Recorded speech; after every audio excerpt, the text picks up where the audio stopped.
Hey, welcome to the podcast, Stephen. Hey, thank you. Thanks for having me. You're very welcome. It's been a few years since we met over in Puerto Rico. It has. Yeah, we met in January of 2020, so it's been about 2.5 years.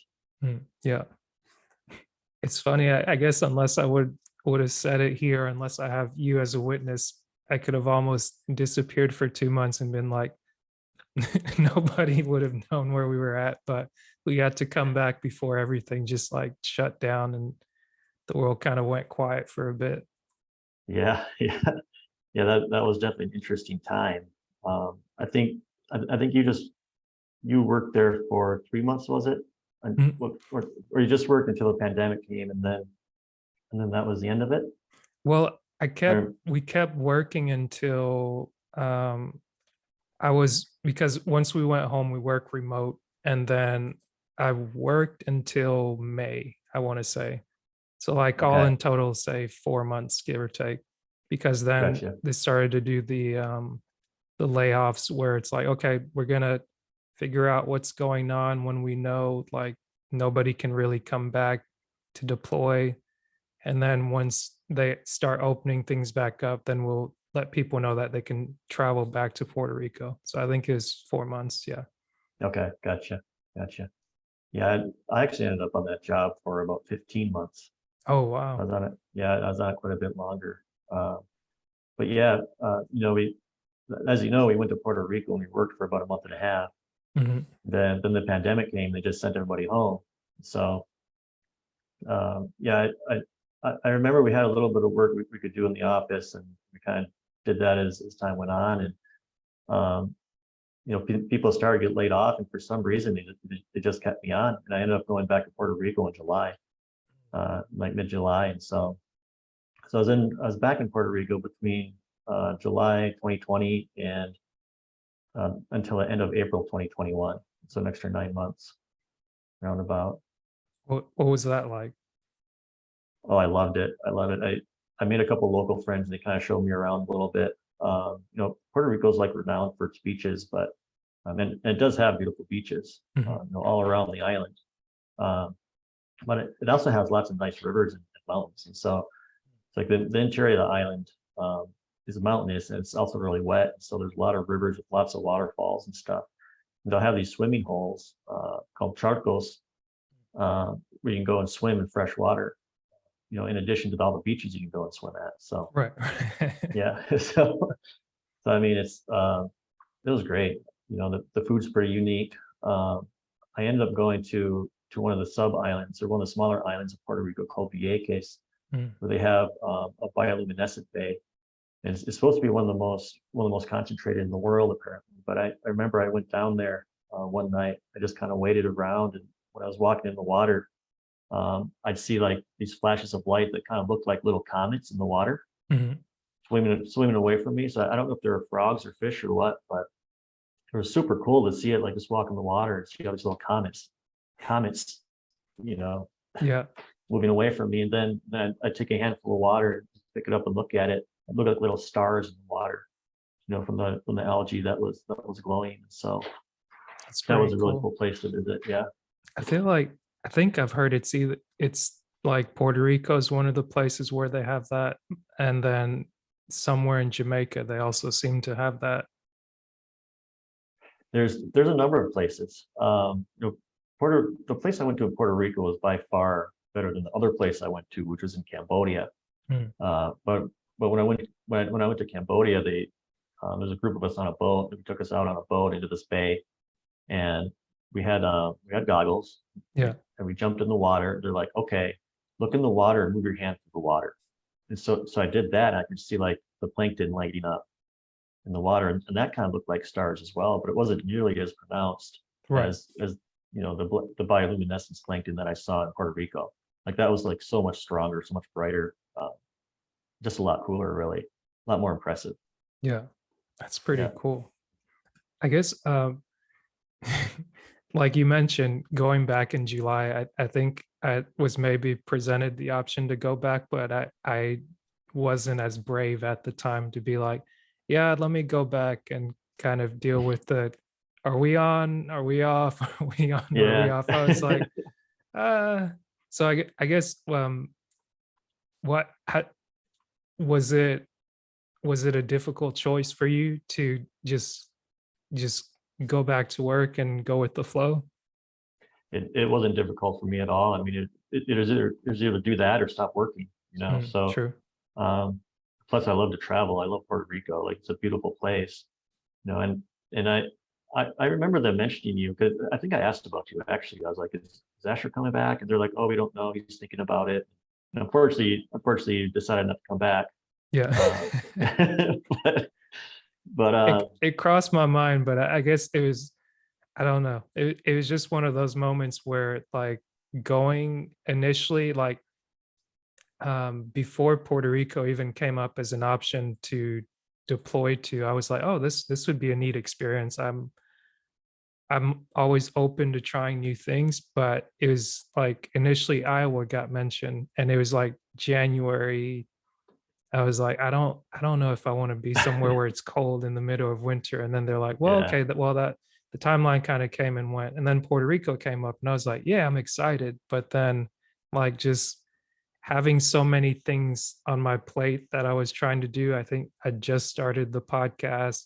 I was mhm, trying to do like real estate, trying to do something else. And then it's just like just a lot of apprehension kind of going. And it feels like you're um going to school for the first time. Even like you go and you have orientation, everybody's like coming in from different parts of the world. And I was like, I found it cool that you were able to speak Spanish, and I was just sitting there like, "Man, okay, this this is gonna be a struggle, but, like, you can do it, or yeah, you can learn," but it's good to know that you're able to go there and make the best out of it. yeah. I was. I feel really fortunate to have had that opportunity. I'm really fortunate that it lasted so long for me too, because Mm, there's another round of layoffs in November, or mhm. actually the end of October. There's another round of layoffs. Right. So you know, out of our team of I think 17 people, I think only 5 of us were left after the Gotcha. layoffs, and so yeah, so they laid off like 70% of us, and you know, so I was there like another 5 or 6 months after that, Wow. you know, so Was life any different going back? Because you remember, before we got sent back initially to the States, like when lockdowns were being in place and it was like, hey, if you're outside past 5 o'clock, like there's a chance you'll get fined, or like, hey, there's news that some people are being put in jail because they were out during curfew or they decided that they're going to go out and jog. Like, did mhm. things loosen up any when you went back in July? I'd say things were more stringent. You know, more places were closed or had curfews. Restaurants Mm, weren't open. You know, there's still takeout. You could take out stuff, but gotcha. yeah. But like, I'd say as far as the enforcement goes, like the police in Puerto Rico kind of seem to have this mentality of no harm, no foul. Mhm. And so like if they see you out and they're like, hey, you're not supposed to be here, go home. As long as you listen to them and go home, like they won't do anything, right? Right, right. Like for example, for example, there's one day where I went walk on the beach. It was a Sunday, and and for some reason I didn't realize that the beach was closed on Sunday. There was like a Mm, pandemic thing, and so when I right. was walking down the beach, I didn't see anybody. I was like, well, this is weird, but I kind of like it, you know, nice empty beach. And then a few minutes later, the police drive up on like a little 4x4, and they're like, beach is closed, gotta go. I was like, okay, sorry. And that was the end of it. You know, I just went back. So Yeah. uh, yeah, but Yeah, it was that's good to hear. yeah. But I mean, they kind of had uh, like rolling shutdowns. Mhm. And then the rules were constantly changing too. And so like every couple of weeks they'd reevaluate the way things were going and see if they should like lessen restrictions or heighten restrictions based on, you know, how many cases there were and stuff like that. So but despite those things, I was still able to get out and see things. Yeah. You know, like I was busy with work. I really only got most of the time just one day a week to a Sunday to go out and see things. But you know, I was still able to do that. So I feel pretty fortunate That's good, man. in that Uh, regard. it's it's weird because it's like depending on where you're at, you can have two completely different experiences, because for me, I was like just kind of not completely there. I felt like I wasn't enjoying, like fully enjoying the experience of Puerto Rico. Like you come in, stay in a hotel for a little bit, then Hmm. move over to have an apartment. And it's like, hey, you're in Puerto Rico. You can leave your room and go Right. check out the castle, like go explore a little bit. But I think it's one of those things that's in the past, and good to know that like we're on this side of it now. Yeah, yeah, yeah, I hear you. Yeah, yeah, the pandemic was, I think the pandemic was hard for just about everybody, in one way or another. It affected different people in different ways, but, Yeah. um, for like the opportunities I had during the pandemic, like I feel super fortunate. Mhm. And I know I've said that like 4 times already, but I mean, It's worth saying. I yeah, think yeah. I think it's like, what's funny is that a friend of mine that I was on the phone with him, I think, right when we were doing like the initial orientation, and he was kind of like recapping for me, like, man, oh, it's great. Like, because within the start of January, I think I was in Michigan. Then by the end of the week, I was in Miami, like going to different events and things, trying to get information and just explore entrepreneurship a little bit, try different things. And it's like, oh yeah, I get to go. And I think by the end of the month, I was in DC. And that's when I got the news like, hey, Puerto Rico's coming up literally when I get back that following Tuesday. And then Wednesday, Thursday, I think I'm in Puerto Rico. And just being able to s- just being able to recognize what you're afforded or what opportunity comes your way. I think it's very good to say you're fortunate about that, because it's like, I don't know, everyone's got a different experience, but somebody might be like, oh, you said that too many times. It's like, I think if you feel that it's worth saying, it's worth saying. Yeah, yeah, thank you. Thank You're you. welcome. But yeah, so anyways, uh, I was in Puerto Rico till the end of April, Mhm. and when I left, they had told me that they expected me to be redeployed within six months. And so, um, I'm just kind of giving you a little update of my life since Yeah, then. yeah, you're good. Yeah, but so yeah, so in that 6 months, I went to the Virgin Islands. My brother got married there, and then after that, I went to the Dominican Republic for about 10 weeks. I took Spanish classes there just to improve my Spanish, Nice. with a Caribbean accent. Uh, yeah, which the Dominican accent's a little crazy compared to neutral accents, but that was a good experience. And so, So and then this I came was back. 6 months, like, so from April of 2021, you got 6 months off until you had to redeploy again. Well, they told me that they expected me to redeploy within 6 months. And Okay, so, gotcha. yeah, so sometime between when that assignment ended and 6 months after. Mhm.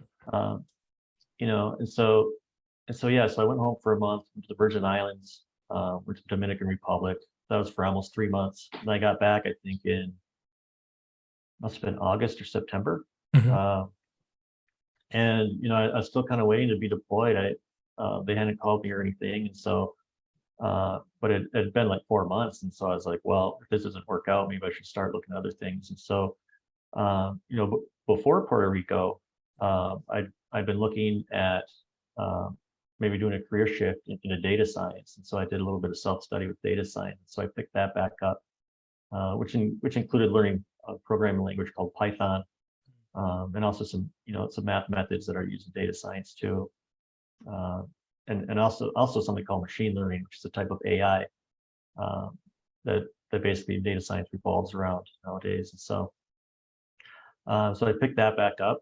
The 6 months came, and I was officially laid off. I was Yeah. on like a short-term layoff, but then after the 6 months came the long-term layoff. And so is at that time that I decided to get a master's in data science. So I applied to the University of Michigan. Mhm. Kim Tucker helped me out. Do you remember her? She Yeah, was I in Puerto remember Rico Kim. with us. Yeah, yeah. She wrote me a recommendation letter.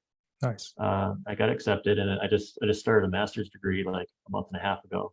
So Very cool. yeah, right after coming back from Mexico, I went to Mexico to take more Spanish classes, and so I took let's see, I went there in I think the end of February, and I was in Mexico about 8 weeks.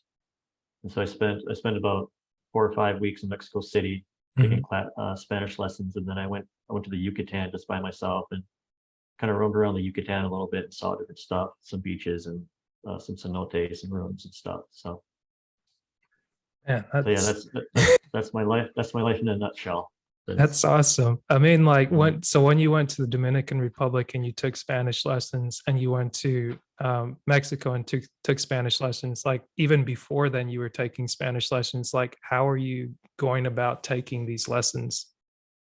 Well, the first formal lessons I actually took was in the Dominican Republic, and so prior to that, I just taught myself, right? Mm. And so I'd use like Duolingo and stuff, and then I travel a lot in South America as well. So I took one trip to South America probably 6 or 7 years ago, and that was about a 6 month trip. Yeah. And so my Spanish improved a lot when I went there on that trip. And then in 2018, I started a big trip that was a year long, Right. and as part of that trip, I spent another 3 months in South America, and so my Mm. Spanish improved a lot there as well. Um, and of course, being in Puerto Rico, it improved there as well. It just improves little by little as you get more and more practice. But it was really helpful. It was really helpful to actually have formal lessons with formal teachers that they're able to correct you and kind of know the learning process to help you along. So and So it was like, also did really. Oh, go my ahead. bad. No, I was gonna say, so like for formal lessons, did you just like you went to like the Dominican Republic to say like, okay, hey, I'm just going to I'm buying a one-way ticket to stay there for a period of time, and like let me look up a school while I'm there, and then just, okay, this seems like a school here and I'm just gonna sit in class, or like do a one-on-one tutor. No, no. So what I did was I did a little bit of research beforehand. Mhm. After my assignment in Puerto Rico ended, I went home for about a month, and at that time is when I decided to go to the DR. Gotcha.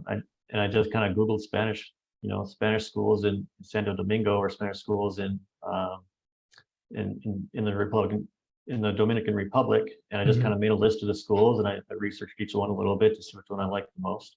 And Gotcha. there was one that had two schools actually, one in Santo Domingo, which is the capital, Mhm. and then one in a little beach town called Sosua, which is probably about a 4 hour bus ride from Santo Domingo. So I started in Santo Domingo, which is a pretty big city. It's probably about 2 million people. Oh Um, wow. yeah, and I was there. I was there for 2 weeks. When I got there, it was actually still the middle of the pandemic. Mhm. So I was pretty lucky. I was allowed to go in the first place. But when I went, they had just entered a pretty serious lockdown where the curfew was from like 9 in the morning till 4 in the afternoon or something. Yeah, and my plane landed. My plane landed at like 11 at night, and so I, I I had to use a special taxi driver that had a permit. That had to have a permit to drive at that time of night. Man, And I remember he picked me up from the airport, and we're going through these checkpoints with soldiers with these assault rifles. I was like, man, they're they're not they're playing taking this pretty around. seriously. Right. Yeah, which I guess given the circumstance, I mean that's a good thing. Yeah.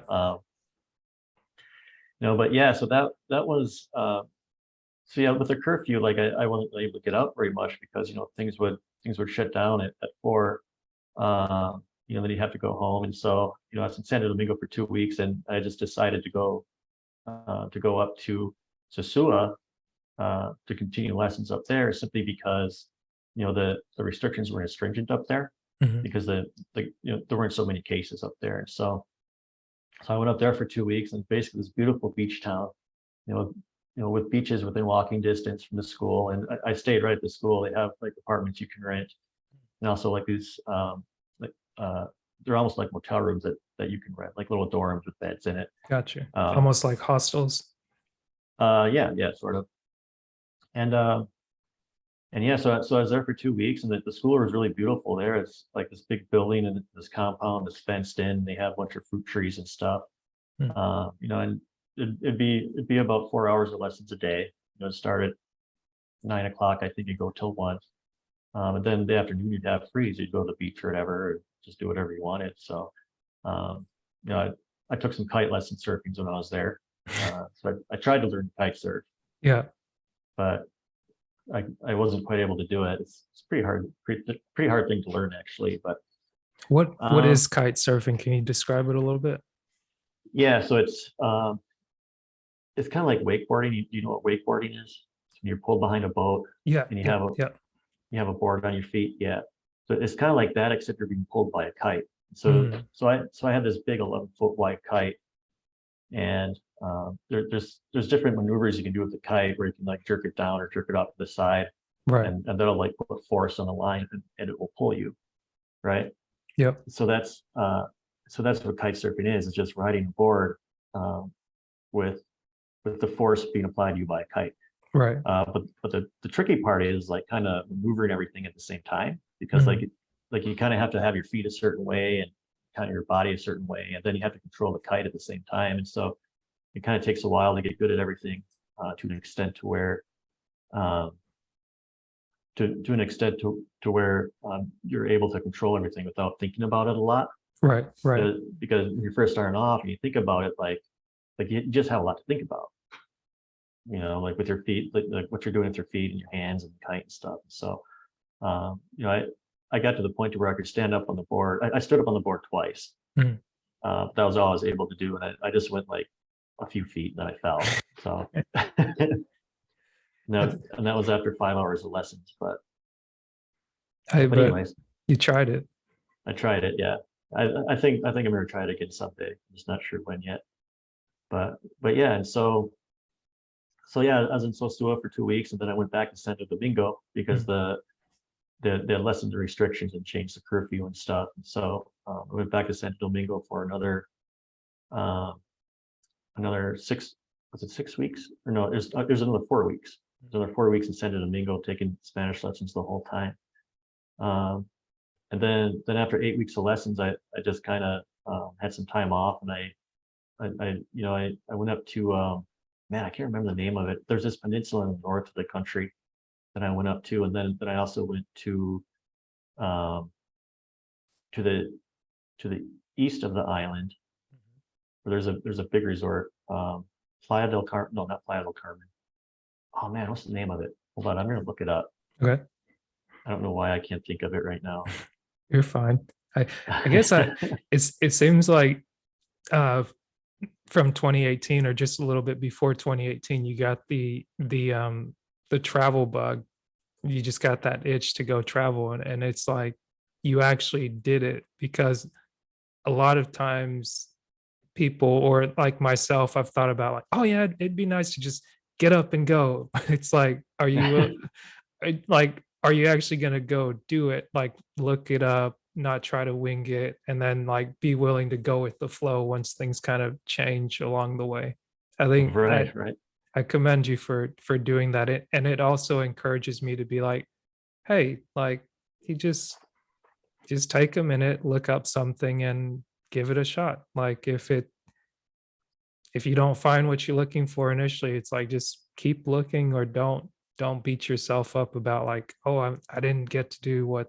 It's like, one thing that I learned about going to Puerto Rico was that like the dynamics were just different. It's like when you're in a different environment, you've kind of, you can't think too much about it. Like, you've got to allow yourself to just be there, instead of like, what's my next move and my next move and my next move. And it's like, it's, if you plan something, you got to actually go do it.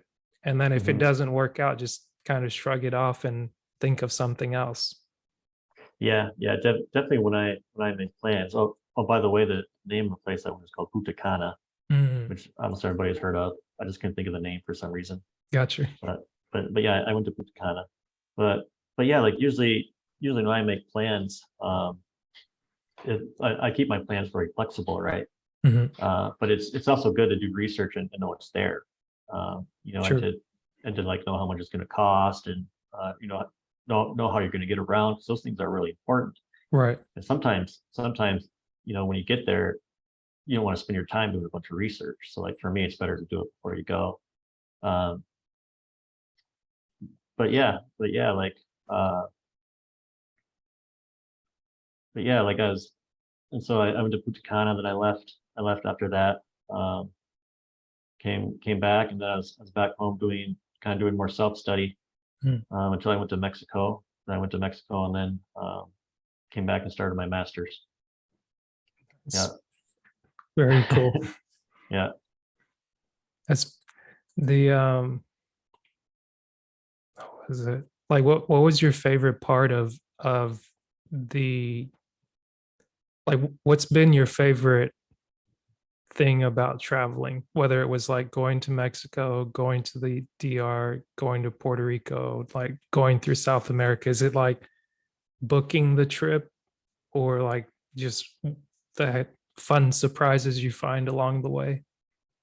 My favorite part is probably is probably meeting people that come from very different places than me, because it gives me perspective Mm. about, um, about where I'm from. Like I heard this saying once. It goes something like, "You can't understand where you're from until you've been somewhere else." You Mm. know, and that's just so true, because if you just stay in one place your whole life, like you don't really have anything to compare it to, right? Right. Yeah. And so, talking to people from other places, and understanding what their lives are like, and their experiences in life, like it kind of gives me more perspective, um, into how fortunate I am, and how fortunate I've been throughout my whole life, and how lucky I am just to have been born where I was born, you know. Mm. Um, I you guess know, my bad. oh, and then I said, besides that, there's also a lot of cool stuff I see, a lot of impressive things, like, I've seen like the pyramids of Egypt. Nice. I've seen Angkor Wat. Um, What's that? you know, Angkor Wat's in Cambodia. Have you ever seen that movie Tomb Raider with uh with Angelina Jolie, the Yeah. older one? Mhm. Yeah. And so that was filmed at Angkor Wat, Wow. where Okay. there's those temples with all the trees that are growing over the temples. That's Yeah, very cool. Yeah. Yeah. yeah, yeah. Yeah, I've seen a bunch of cool stuff. I went to Antarctica, saw Antarctica, went to Easter Island and saw the big heads. Um, Wait, I, you said I, you went to Antarctica? I went to Antarctica, yeah, and When'd you do that? I did that in 2018 on my big trip. Okay, right. Yeah. Because it was okay, hang on. I'll tell you what. I'll tell you what. I'm just gonna start from the beginning. Gotcha. Okay. Okay. Okay. So okay. So I'm going to tell you how I got the travel book, because Yeah. you kind of talked about this a little bit before, but I didn't really, elaborate on it. And so I got the travel bug when I went to visit my brother in Africa. So my brother was in the Peace Corps, Hmm. and he went to Namibia, which is just north of South Africa, right? Hmm. And so he was teaching math and science there in this school, in this, kind of like in this remote city called Apuo, which is a city of like 5,000 people. Um, and so I went there to visit him, and, we basically just backpacked around. Like in the Peace Corps, you don't make a lot of money. You basically make the local wages. Hmm. So like when it came to traveling around and fun things, like you kind of had to depend on his savings. Hmm. And so we just lived like backpackers. We stayed in hostels, and, we try to do things on the cheap side, and it was just a lot of fun, and it kind of made me realize that you can see really cool places without spending a lot of money, as long as you do it right, you Yeah. know. And it kind of taught me how to do that, Hmm. and I learned that from my brother, because he was teaching in Africa, making $250 a month, maybe less than that, and that was what Wow. he was living off of, right? Yeah. So, uh, but yeah, so I went there, and we ended up going on safari. Hmm. We went down to Cape Town, South Africa. I swam with great white sharks. I cage dived with great white sharks in South Africa. Did a wine tour in South Africa, um, in Cape Town. Cape Town's a great city. And then, from there we took a plane up to, Zambia, and we went to, Victoria Falls in Zambia, which is amazing. Hmm. Do you know what Victoria Falls is? I'm familiar with it, but I'm Okay. just familiar with the name, but it's one of those sites I'm like, I would like to go see that. Yeah. So Victoria Falls is the biggest waterfall in the world in terms of surface area. And Hmm. so, yeah, so it's about 300 feet high and about a mile wide. And it's just one big falling sheet of water in the Jeez. wet season. Yeah. And so, And so that yeah, we spent, Zambia would be on the what east coast of Africa, right? I think. it's not actually on the coast. And so at the Oh, bottom of Africa, right, at the bottom of Africa, you have South Africa. Then above right. that, you have Namibia. Hmm. And above that, you have Angola. Hmm. And then just east of Angola, I think it's Angola, is um, is Zambia. Gotcha. Yeah, or maybe it's Uganda. It's either Angola or Uganda, one of the two. Hmm. But anyways, next to that is Zambia. Gotcha. So you guys are Yep, just going up that way. yep, It's yeah. pretty Well, cool. yeah. Well, we took a bus down to South Africa, and then we took Hmm. a plane up to Zambia. Yeah, and then from there we went back south, and I'll get to that in a minute. Yeah. Uh, but yeah, so in Zambia, by Victoria Falls, the falls themselves are super cool and super impressive. I remember there's like this little pillar that came up, right in front of the falls. There's like a pillar of rock, right? And Hmm. there's a bridge that led to this pillar of rock is like right in front of the falls. But when you're on this little island, I'll call it an island, you couldn't actually see the falls because of all the mist. And so like one side of this island was like sunshine, and then you walk 10 feet and there's like a perpetual rainstorm there from all the mist from the waterfall. Wow. I just never seen anything like it before. Yeah. So that was super amazing. And then we did some other stuff too. One thing that's really memorable that we did was we went to this facility that rescues big cats. Hmm. They train the cats to release them back into the wild. Um, so we went there and we like pet cheetahs and stuff. I actually have like a picture of me cuddling with the cheetah. Uh, and they do the same thing with lions. And so I have a picture. I wasn't allowed to cuddle with the lion, but Right. I was allowed to like put my hand on his back. Yeah. And so we have pictures with the lions as well.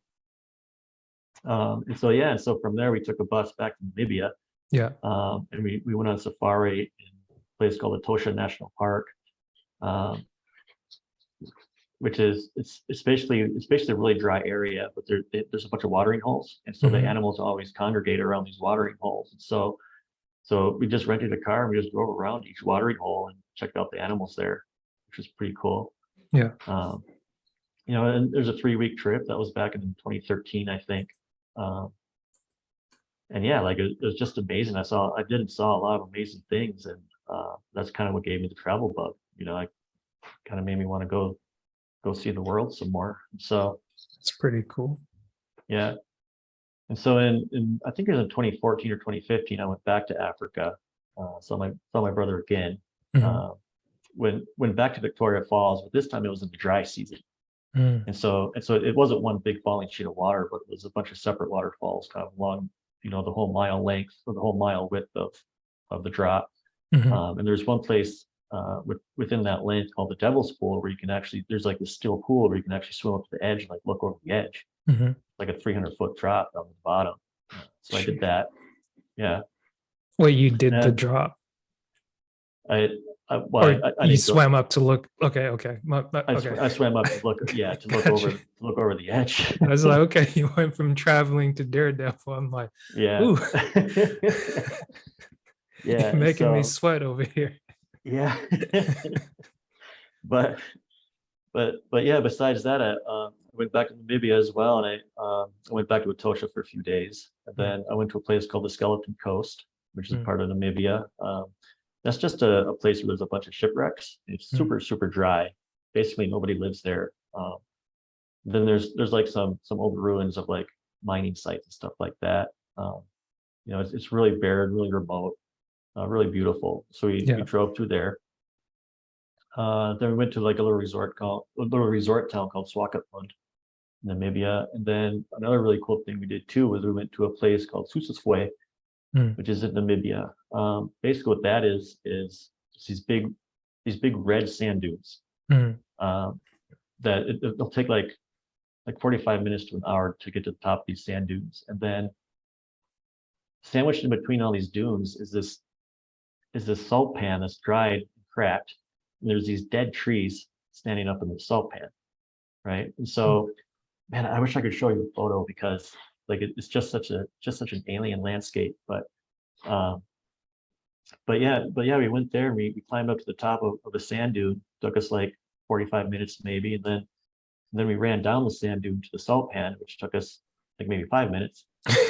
And It took 45 minutes to climb and 5 minutes to get back yeah, down. pretty much. Yeah. That sounds fun.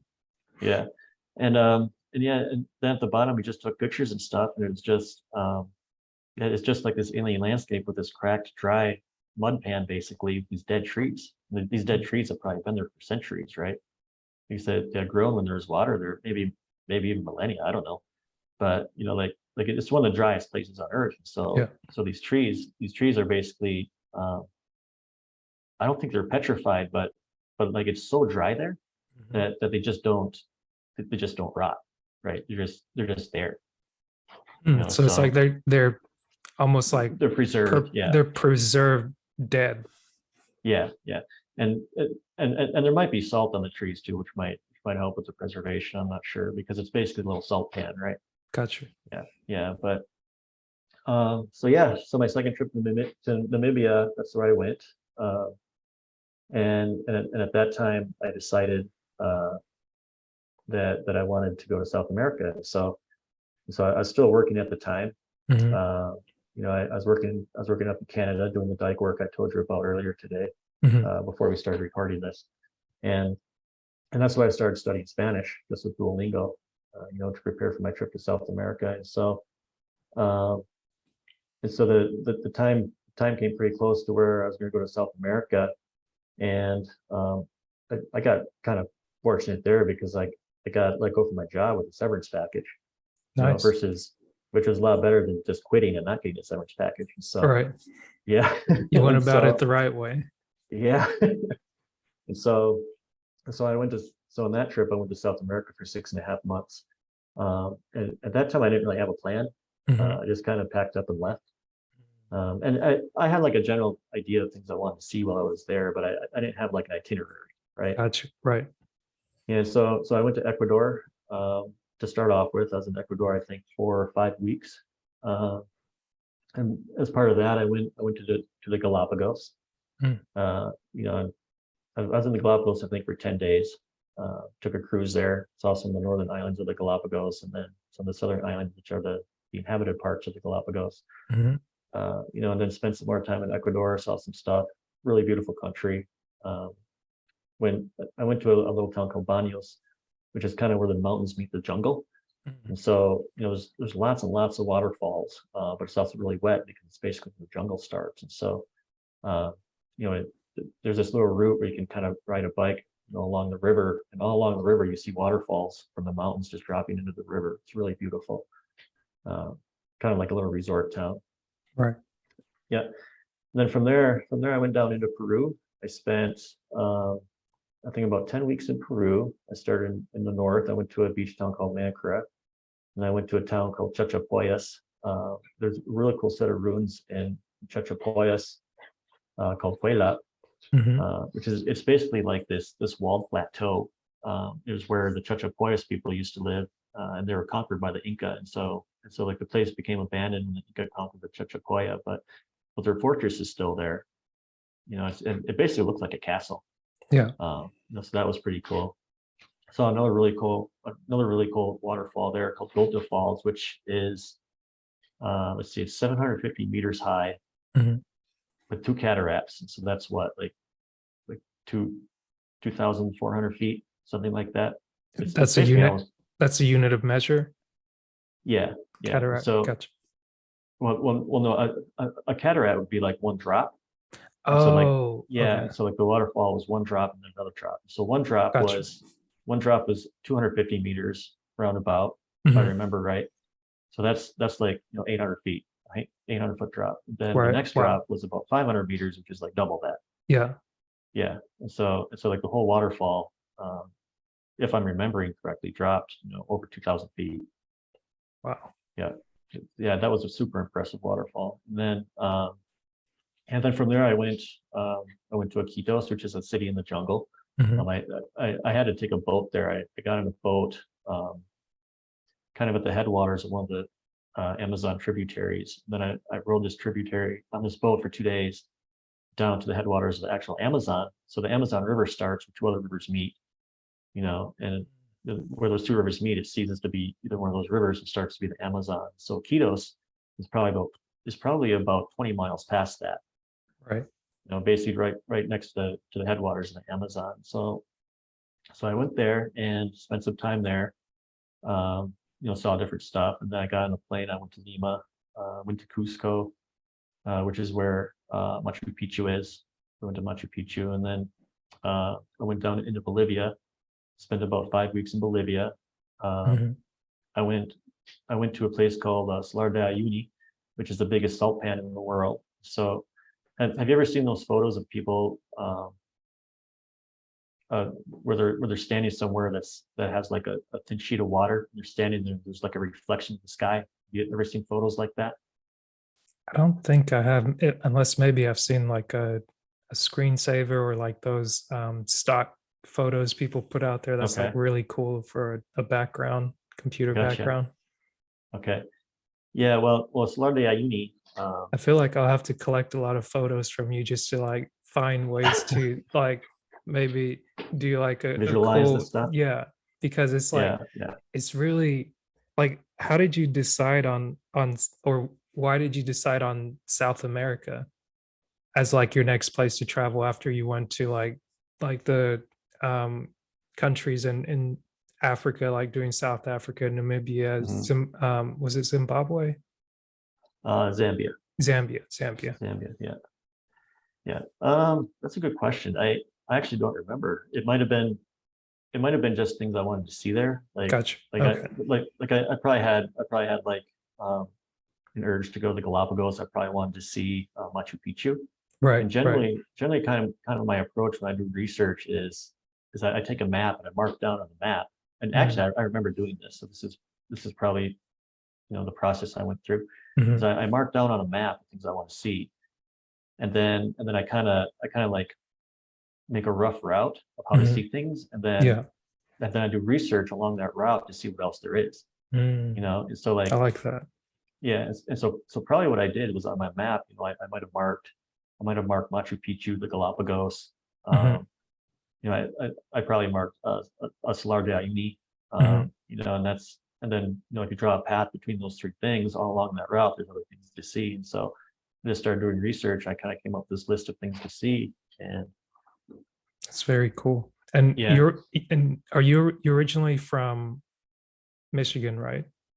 correct, yeah. So then being in Michigan, having like to deal with the cold weather and then working in Canada for a time and getting a chance to go to Africa where the climate's much different. Are you like, let me more reason to go explore things in the southern region or southern hemisphere?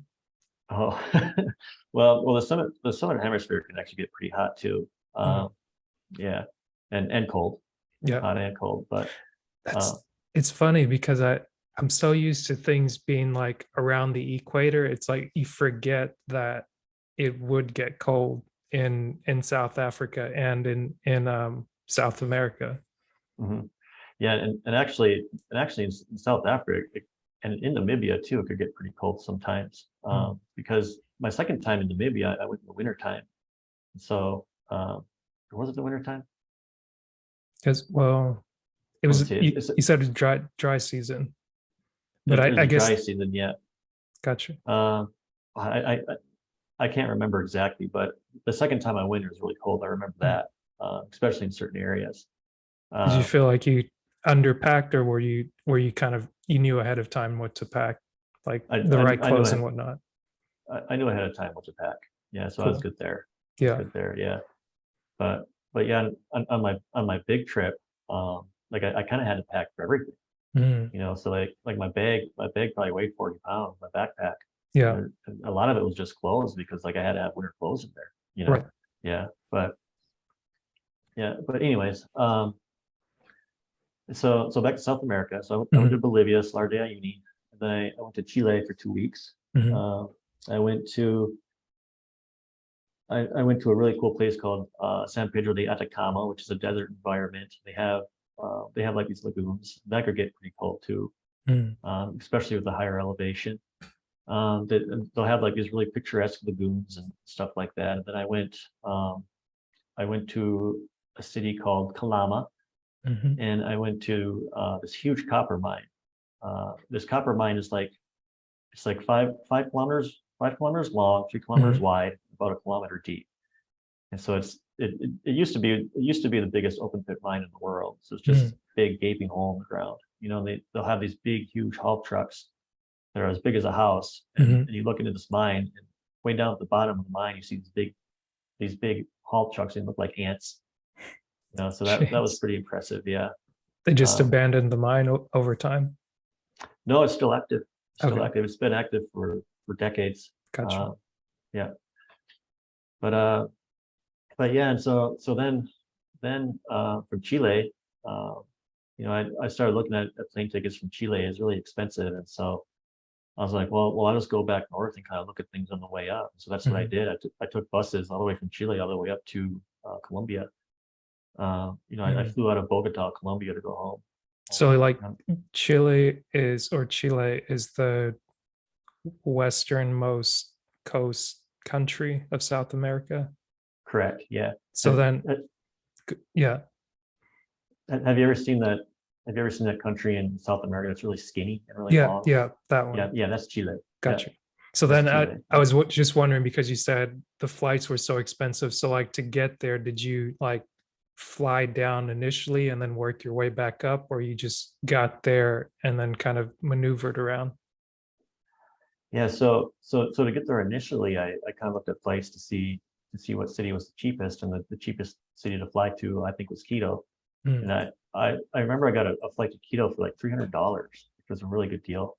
Mhm. Uh, and then to get back from Chile, I think it might have been like 1,000 to 2,000, something like that. So I kind of did the same strategy where I looked to see which city was the cheapest to fly out of. It ended up being Bogota. So I booked a ticket out of Bogota, but I had to get to Bogota. So Right. I just took buses north, and like I wasn't going to fly out for like a month. And so I Mm, was kind of gotcha. stopped at places on the way up, and uh, I stopped and visited a friend in Ecuador, and then spent 2 weeks in Colombia.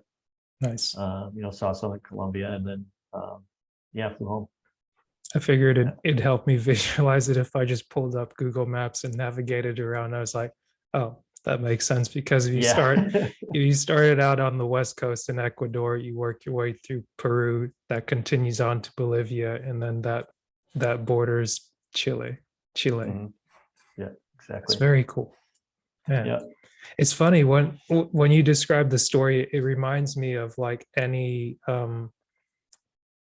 I heard a couple of stories of people that usually go on hikes. Like I'm trying to remember what this lady's name was. She hiked from I think it was like Northern California to Washington. She might have gone up into Canada, but she came out with a book years back and was just describing the whole experience. And it's just like there's that the thrill of the excitement and maybe a little bit of the agony where it's like she went into it without a plan where it was Yeah. I'm just going to go hiking this really long distance to kind of find myself and but like her journaling what the experience was like, the things that she was having to think through and just the person that she became after all of that was pretty impressive to read. Mhm. Yeah. Yeah. I mean, things like even if you do have a plan, things rarely go to plan. Mm. You know. Yeah. But yeah, it was definitely an adventure. Like there was one time in Bolivia where I was on a bus between two cities, Mhm. and and Bolivia has like some social issues and stuff, and so I remember it was the middle of the night. This bus stopped just in the middle of the road, Mhm. and like I was sleeping, I kind of woke up a little bit, and I didn't think much of it, but I wake up the next morning, and everybody's outside the bus. I walk outside, and there's this big long line of buses and trucks like miles long. and nobody's moving. It's just sitting there. And slowly I see Bolivian people like get their stuff from the bus and they start walking back the other way, and like people in cars that are smaller and can, kind of maneuver around the traffic jam. Like people are getting in their cars and they're leaving the traffic jam. So after a while, it's just like semi trucks and buses left there. Uh, so I asked the driver, I was like, "What's going on?" He's like, "Oh, there's a rock slide." Ooh. He's like, "It should be cleared in a little while." I was like, "Okay, good." And so, but like but of course, all the Bolivians knew better. All the Yeah. Bolivians were leaving the bus, and uh, trying to find They're trying to like, find it might be a little while until it gets cleared yeah. up. Well, it gets better. It gets better. Just wait. And Yeah. so like I wait all day for this rock slide to be cleared, so the traffic can start moving, and it doesn't happen. Mm. So I was like, what the heck? So it becomes nighttime, and I start sleeping on this bus, and we're at an elevation. This is a mountain pass, right? And so the elevation, I think, the mountain pass was about 4,800 meters, if I remember right. You put that into feet, that's probably like 15,000 feet, right? You're that high, just Yeah, up the mountain. yeah. And so like in the day when the sun's out, it's not that cold, but at nighttime there's no sun, like it's freezing, And so like I tried sleeping on this bus, and the bus driver doesn't have the bus running because he doesn't want to waste all his gas. Right. And so like I'm on this bus, and like I don't have all my stuff with me because it's like packed away in the carriage, like under the carriage, and I just have like this little jacket with me or sweatshirt or whatever, and like the whole night I'm freezing. Like I remember I was like taking my toes in my hand and like trying to warm my toes with my hands, like I was so cold.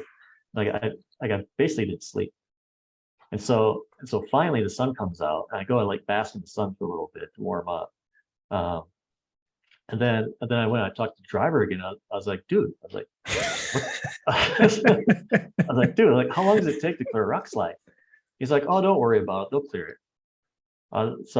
Like at this point, I was pretty frustrated. So I was like, man, I gotta walk up here and see what's going on. So like I walked like 3 miles to the front of this traffic jam. And it turns out that there's a group of miners that had blown up the mountain pass with dynamite and caused a rock slide to block the road. Right.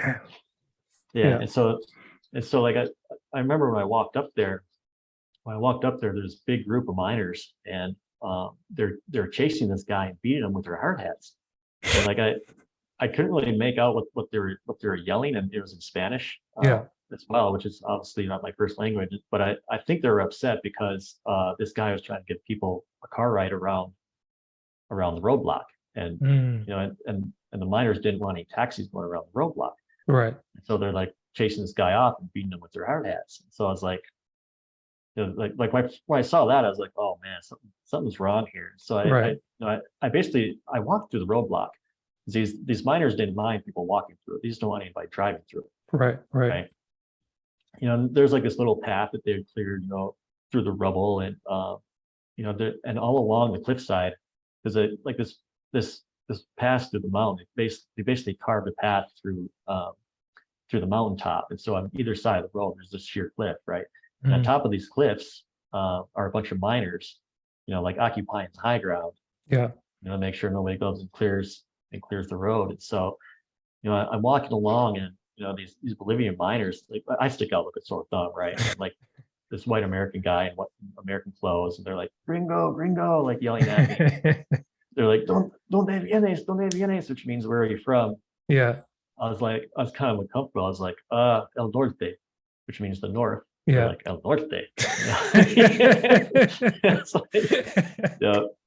And another thing is too, is I had all my electronics with me. So I had like my computer. I probably had like $1,500 worth of electronics with me because I wasn't going to leave it at the bus. Right. So that made me nervous too, because I was all by myself, these people that clearly aren't afraid to be violent.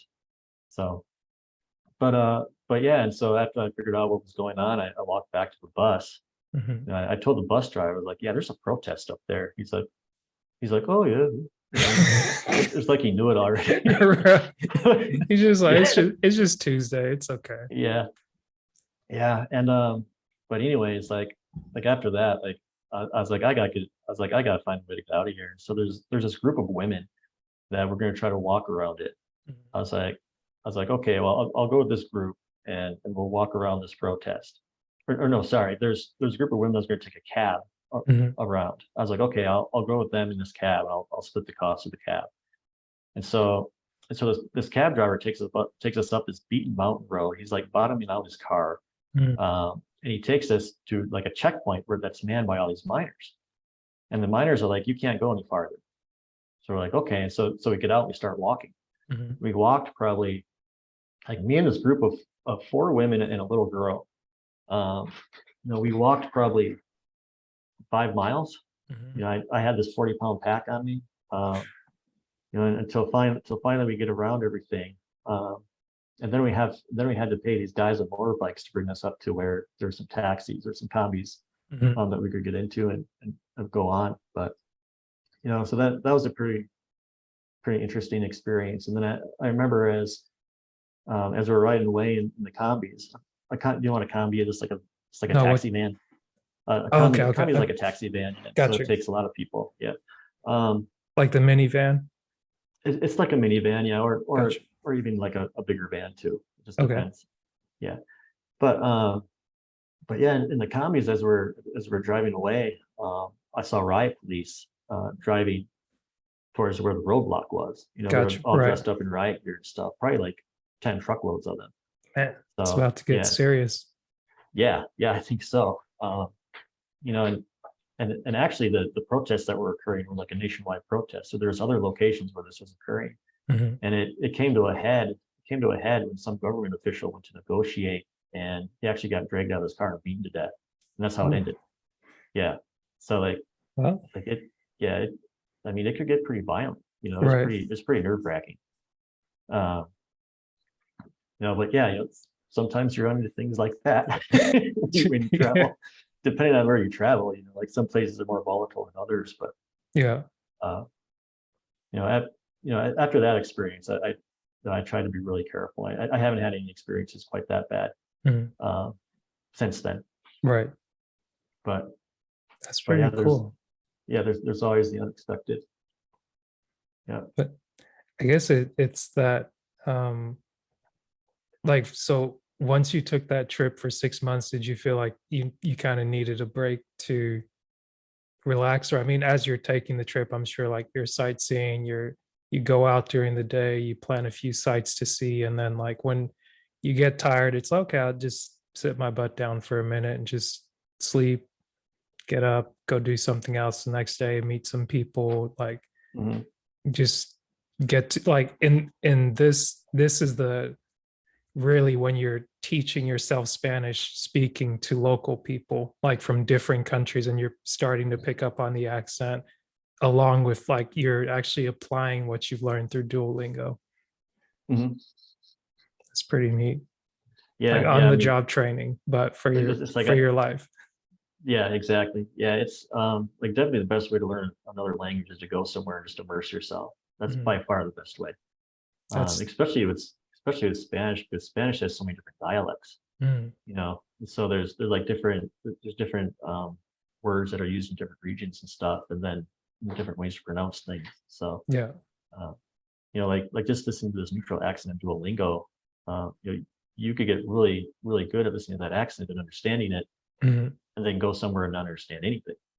Mhm. That's not uncommon in Spanish, just because Right. of all the different ways of speaking Spanish. So um, That's very cool. yeah, I guess I'm curious, how did people receive you when they saw that like the miners were teasing when they were like, "Oh, look, white guy, white guy." It's like, how did people receive you when they actually saw you make an effort to speak their language? they seem to appreciate it. Mm. Um, you know, I also think it's kind of polite to at least learn a little bit. You Right. know, like to go somewhere and like if you go somewhere that doesn't speak where the people don't speak English as a first language, like Mhm. it's not really reasonable to expect them to make a good effort to communicate with you. Like you should be the one making that effort. So Right. they seem to appreciate that. There are a lot of people there that wanted to practice their English with me. Mm. So especially like a lot of young professionals or college students, they'd learned English in school or whatever, Mhm. and they just wanted to practice. And so, uh, and I was actually pretty surprised when I first started traveling how common English is. Mm. English is really common just about everywhere you go, All right. especially with people that are more educated. So, but That's very cool, man. yeah, yeah. But I mean, so I love South America because it's in general it's very warm and receptive. People there are very open, very inclusive, Mm. very curious and very kind. So like they accepted me very well. I felt very, very welcome there. Nice. I Yeah. like that. And what was it? Oh, before I forget, a question that I always like to ask every guest that comes on the podcast is, who do you say you are? Like now that you've been able to kind of like have these experiences, like you're an engineer or you have a background in engineering and construction, like you've been a world traveler, you've been hmm able to explore these things, and now like you're taking on a new venture. Who am I? Um, I'd, I'd say I'm somebody that wants to continually learn more and more um, about different things, not just about engineering or not just about languages, but just to learn in general. Because I really like to learn, so I'm a learner. I guess you could say that.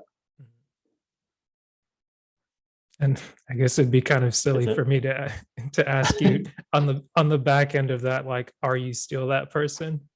Like Nice. now, but it's like, well, you go ahead. Yeah, I'd say I am. I'd say I am. Like I'm learning something new right now. I just started a master's in data science, which is no, it's not entirely new to me because I did some self-study before starting my master's, but Mhm. with my when I did self-study, that was like completely new to me.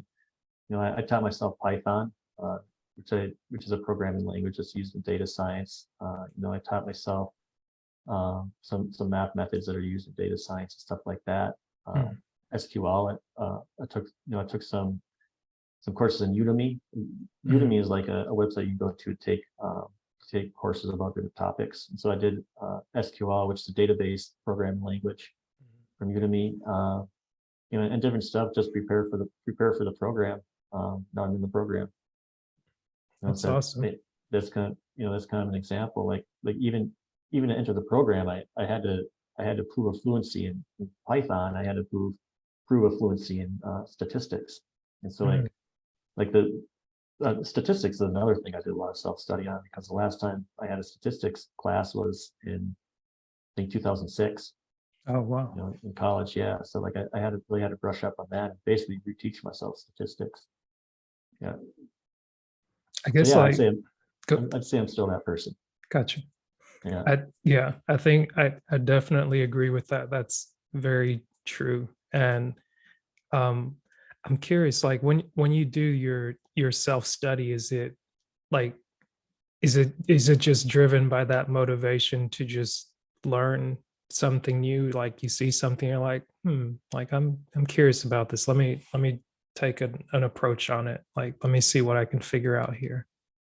Yeah. So sometimes it's more about curiosity, and other times it's because I have a goal, right? Mm.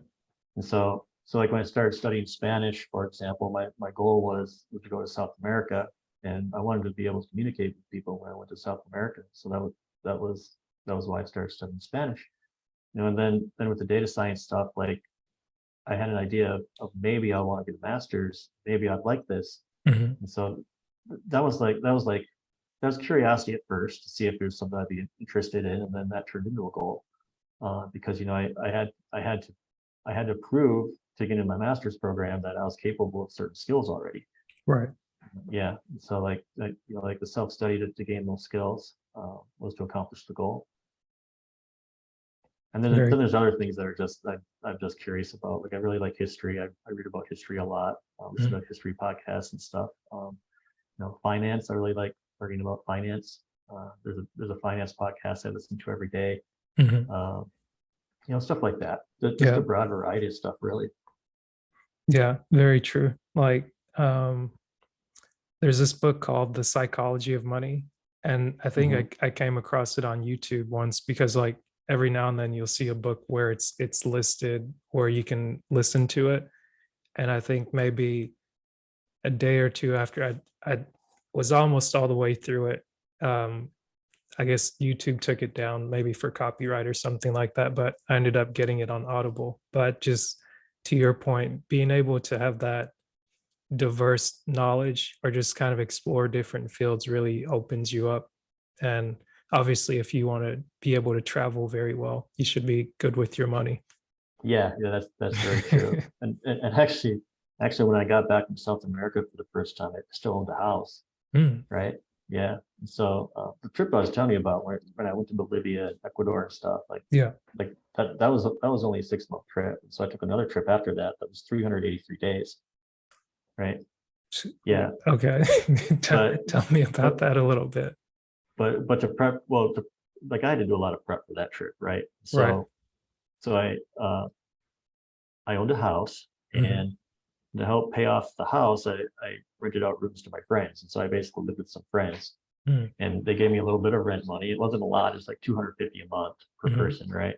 But it was enough, it was basically enough to cover all the expenses of having the house, Hmm. taxes, the insurance, and the interest on the loan, plus a little bit of the principal on the loan. And Yeah. so and so like all the money I was spending that wasn't covered by my roommates was all towards the principal, right? Mm, And so I got all that back when I sold the house. So it was like living for free, right?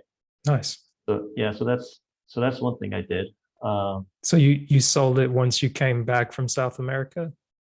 so no, I came back from South America, and I got a job because Mm, okay. I had to prepare myself a little bit. Um, Gotcha. Right. so but I'd known at that time that I didn't want to stay in the same town, Hmm. that I wanted to sell my house anyway. And so and so yeah, I got another job with the intention of staying there,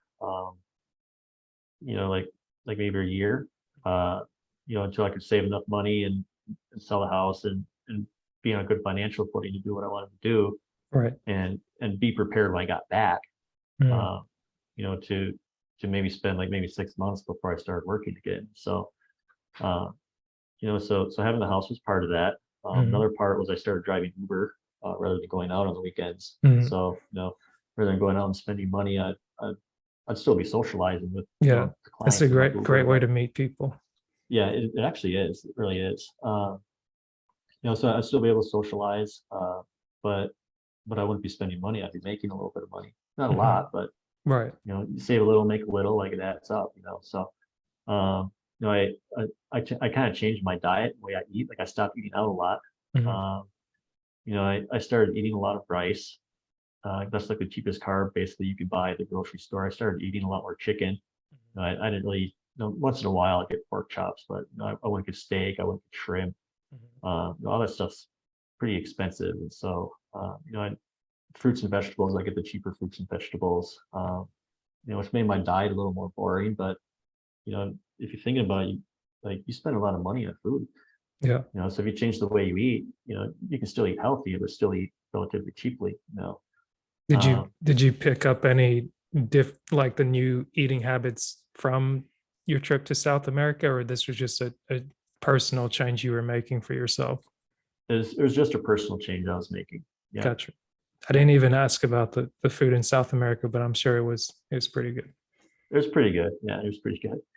Uh, but yeah, like basically I just made cuts. I budgeted. I made a budget and then saw how much I was spending, and I got my base budget down. So this is like all the stuff I need to live. When I Hmm. say base budget, right, I got that down to about 500 a month. Mm, And so I had a pretty good job. I was working as an engineer doing data depreciate, or excuse me, utility depreciation, mhm. which is like a type of data analysis. Uh, so it's something new I was learning, new skill, new Mhm. area of the industry. Um, and yeah, I like to prepare financially, I just did a number of different things. Mm. And it all just kind of added up. Definitely the biggest thing I did was buy a house and rent out the rooms. That was the biggest contributor to building enough wealth to where I could take a year off and go travel. Yeah. You know. and so I actually ended up working, I think a year and a half, about 18 months or 20 months, something like that. Mhm. Um, just for some personal reasons. And then yeah, like the day just came where I told my roommates, I was like, yeah, I'm ready to sell the house, guys. Sorry. And they moved out. I sold the house. You know, I I didn't I didn't make that much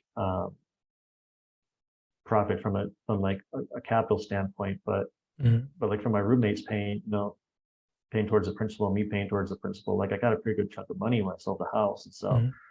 um, I took out of that, and this whole time I've been working, uh, between my first trip and my second, I'd also been planning my second trip. Mhm. So basically what I did for that, I planned a lot more for this. Yeah.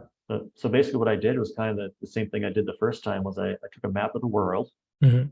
I made a list of things I wanted to see, and then I drew a little red X where everything was, and then with those red X's is how I drew the path of what I would do, and how I would see it. Right. Yeah, and so I also made the goal that I want to go to all 7 continents in 1 year, right? Okay. That's why Yeah, I was thinking that that probably came into view at some point. It's like yeah, if you've been on one continent, you've been on another, the third, yeah, you're uh, almost halfway there. yeah, yeah. Well, basically, my plan was to see everything I wanted to see in the whole world. Mm. Uh, at least the things I wanted to see the most. Yeah. And then and then the seven continent goal. I'm not sure how I came up with that. I think I just wanted to do it to say I could. Right. So and so yeah, with the red X's on the map, that's how I drew my path. Um, and then I started doing research in each place to see what else there was Mhm. to see. And then from that, I used Microsoft Excel to make an itinerary. Um, that was day by day. So so the itinerary, I think, Wait, so you made an itinerary for all 300 plus days? yes, yeah. Wow. And each day I basically had a column that said what I was going to be doing. So Mm. it's like, for example, if it was a travel day, I just put travel day, Okay. right? Yeah. And then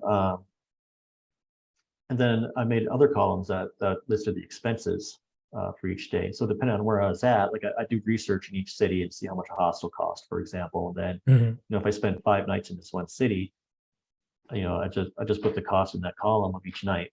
Right. Uh, and then at the end of the spreadsheet, I added everything up, and that's how I budgeted. That's how I came up with how much I needed. Mm. Uh, so So that's also what helped you in between because you were planning this trip after you'd gotten back from South America and you're working, and that's what helps you to be able to sell your house and budget all the while driving Uber instead of going out and things like that. You're working off of this roadmap that you created for yourself. correct, yeah, and that gave me an idea of what kind of budget I would need and how much I would need to save, Mm. uh, to actually do it. Gotcha. So yeah, and so but yeah, I made a day by day itinerary. It ended up being, I think it was 300 days or 330 days. I think it was 330 days, and then I gave Mhm. myself a month of just like rest days, or just like Mm. rest anywhere, Right. right? Yeah. So yeah, like the time came, and it was September. Um, you know, I remember I went to my boss at work, and I told him that I was like, hey, I'm gonna leave in a month. I was like, and I'm gonna go travel around the world, and like I don't think he believed me at first. Uh, but but I mean, I got the ball rolling at least. And and yeah, like I basically worked um, after I sold my house. So I sold my house at the end of October. Mhm. No, sorry, at the end of August, I sold my house, and I worked in there 2 weeks. Mm. I stayed with friends. I sold all my stuff, well, most Mhm. of my stuff. Like sold all my furniture. A lot of stuff that I couldn't sell, I just gave away. Mhm. Uh, and I basically had 2 carloads of stuff that I brought to my mom's house. Yeah. I'd gone up there that summer. I brought a carload of stuff, and then everything else that I had, I just fit my car. Plus my bicycle on the back. I had a bike rack on the back. So, Yeah. uh, So that's like all I owned at that point after selling my house and selling everything. And, it honestly felt really liberating Mm. not to just have a bunch of stuff, Right. because like when I went to South America and traveled around South America the first time, um, like even having a house is still like something that ties you down. You know what I Mm. mean? Like like I I had this house that I had to worry about, and it's just like another thing to worry about. That's how it felt to me. Right. Yeah, but but anyways, so yeah, I think my last day of work was September 14th, and I went to a friend's wedding, and Hmm. then when I visited my mom for a few days, and like literally less than a week after finishing work, I left the country, Mm. and yeah, like I said, I traveled 383 days. I had my itinerary, but I followed it loosely. I didn't Mm. follow it exact. Yeah. Um, and I started in Brazil, and then from Brazil I went into Argentina. Then in Argentina, I kind of flip-flop back and forth between Argentina and Chile because the border between Argentina and Chile is really long. That's where Patagonia is, right? So I Right. kind of Right. flip-flop back and forth to see different things. Then for Antarctica, I went to the southern tip of Argentina to a city called Ushuaia, which is where the cruise ships to Antarctica go. Mm. So generally a cruise to Antarctica is really expensive, but um, like if you're lucky, you can go there and you can get a last minute deal, Yeah.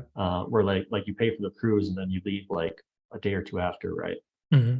So my plan was to go there and just wait Hmm. for like 3 months if I had to until a good cruise deal came along. So I was literally there for only a few days before a really good deal came.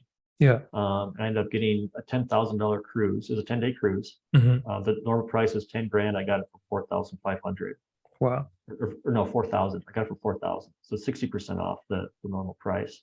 I didn't even But know cruises to Antarctica were a thing. they're just really expensive. Um, and even $4,000 is a big chunk of change. Yeah. With all the extras I had to do, like I can't remember, like I had to buy like snow pants, I think, and stuff like that. So like with all the extras, it probably cost about 4,500. Gotcha. But but yeah, I got a place on a Chinese chartered cruise. And so basically what that means is there's a company in China that just chartered the whole boat and Mhm. then sold cabins to Chinese people in China. Mm. But that company couldn't fill all the cabins. And so what they do is they just sell the last minute tickets in the city Mhm. to fill the remaining cabins. And so there's like 200, I think there's 200 passengers on the boat, Yeah. and 180 of them were Chinese. Like the other 20 were like kind of a mix of different people Mm. from different places. And so, but yeah, I had a shared cabin with a Chinese guy, a really nice guy, so that was good. And yeah, it was a 10-day cruise, and we spent about we spent about 4 days in Antarctica on the Mhm. Antarctic Peninsula, and every day we'd have excursions to the land. And so we'd go, there'd be like research station, we'd walk and see penguins and stuff. Yeah, it was Nice. pretty cool. And then we just came back. It's like a 10-day adventure. That's But amazing. yeah, yeah. And then I went to Chile, and I wasn't planning on going to Easter Island because I didn't think I could budget for it. Mhm. To buy a flight to Easter Island outside of Chile was like Mhm. $1,000. But then I get to Chile, I go look at the flight to fly to Easter Island. It's like 300 if you fly inside Chile, Mhm. which is kind of weird. Maybe it's like taxes or something. I don't know, but Right. so I was like, wow, this is actually a pretty cheap flight. So I ended up going to Easter Island for 5 days. Mm. Um, stayed in Chile until I stayed in Chile until New Year's Eve. On New Year's Mhm. Eve, I flew to Australia. I spent probably about 2 weeks, 2.5 weeks in Australia. Went up to Indonesia for 5 days, Singapore for a few days, Malaysia for a few days. Spent about a month in Thailand. Went to Cambodia for 2 or 3 weeks, I think. Went to Vietnam for I think 3 weeks. I went to Myanmar, aka Burma, Mm. I think for about 4 weeks, which was super cool. Then from Burma, I took a Bangladesh airline from Burma to Nepal. Yeah. Uh, Spent about a month in Nepal. I hiked to Everest Base Camp. Uh, yeah, that was probably that's probably my favorite thing that I did there actually. So in Nepal, I went to Kathmandu for 2 weeks. Then the hike to Everest Base Camp. It probably took me, I think, 10 to 12 days, but I landed, I took an airplane, this little tiny hamlet called Rupla, which is just on the mountains of the runway has like this really steep incline to it. So when the planes land, like they're able to stop really quickly because when the planes land, they're basically going uphill right away, right? And so the runway is really short. Yeah. But it's also called the most dangerous airport in the world because there's been so many crashes there, right? Like, yeah, it's like The good news is I'm talking to you now. yeah, exactly. But yeah, and so from there I walked to Everest Base Camp. I started at I think at about 2,500 meters, which is like 8,000 feet. Then base camp is 5,300 meters, which would be what, like 16,000 feet, something like that. Probably. Something like Well, we'll go with that. We'll go with yeah, yeah. And yeah, it probably took me a week to walk up. It took me about 3 days to walk back down, just because it was downhill. So so I guess yeah. like the base camp it's not climbing all of Mount Everest. No. All of Mount Everest is like a smaller, like a more manageable portion. It is. But I mean, it's still pretty tough though because of the environment. The air is so thin. Like the air at that elevation is about half the density of what it is at sea level. And so like even if you're like a strong fit person, like it's still really hard to breathe. And it can be dangerous too if you overexert yourself. Gotcha. So, but basically what base camp is it's for the people that are going to summit Everest. They go to base camp, they stay there for like 2 months and they acclimate to the environment. Okay. Yeah, That makes sense. So their bodies get used to that thin air, and it helps prepare them to summit Everest. Gotcha.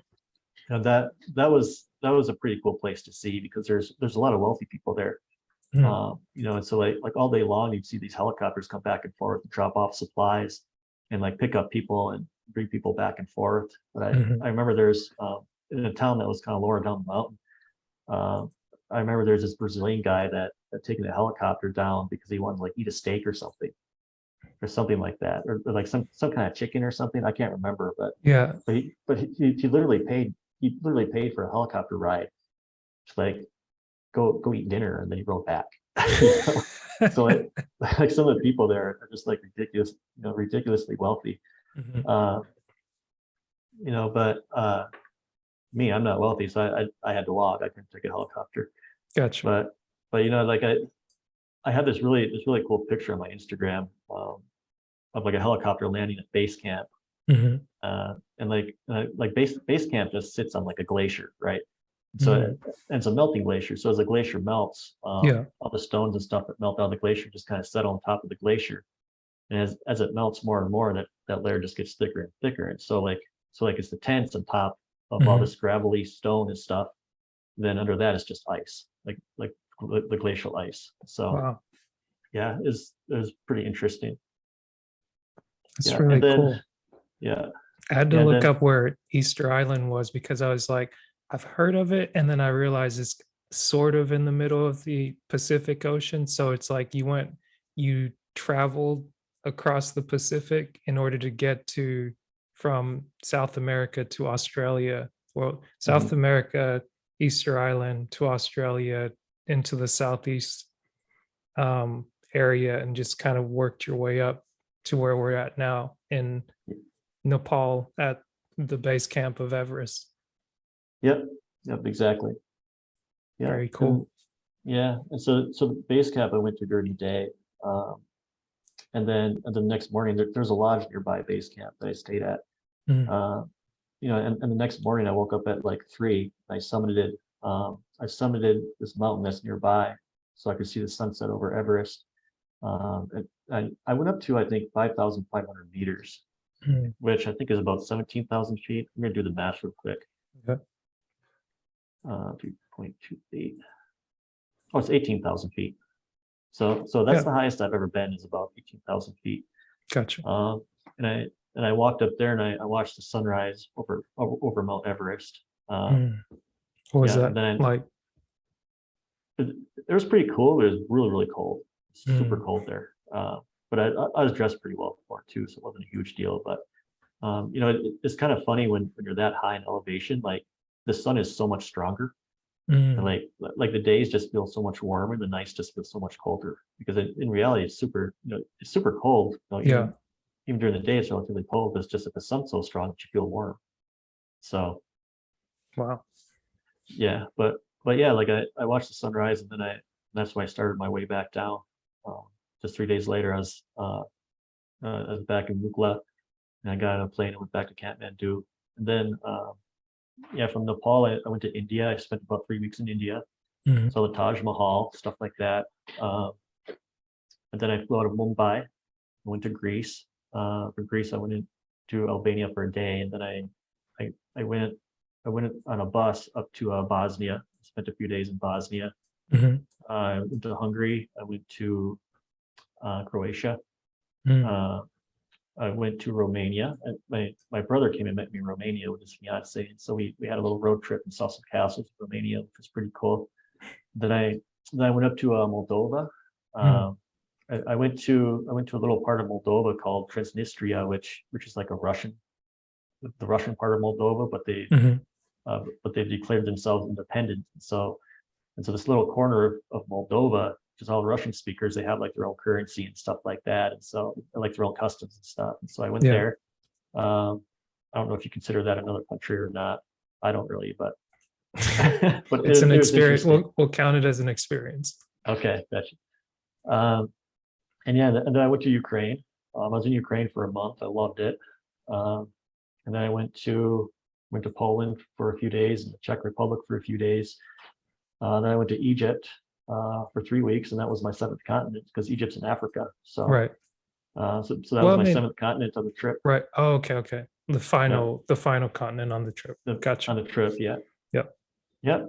And I got to Egypt one day before 365-day mark. So Mm, I just barely did it within a year mhm. to go to all seven continents. Yeah, but that was my goal, and I accomplished my goal. So. And yeah, Very cool. I was in Egypt for 3 weeks. I saw different stuff in Egypt, and then I flew home. And I got home for a few months. I started studying the data science stuff, uh, and then the Puerto Rico opportunity came along, and I went to Puerto Rico. And that's how Yeah, we met. that's how we met. Yeah, Amazing.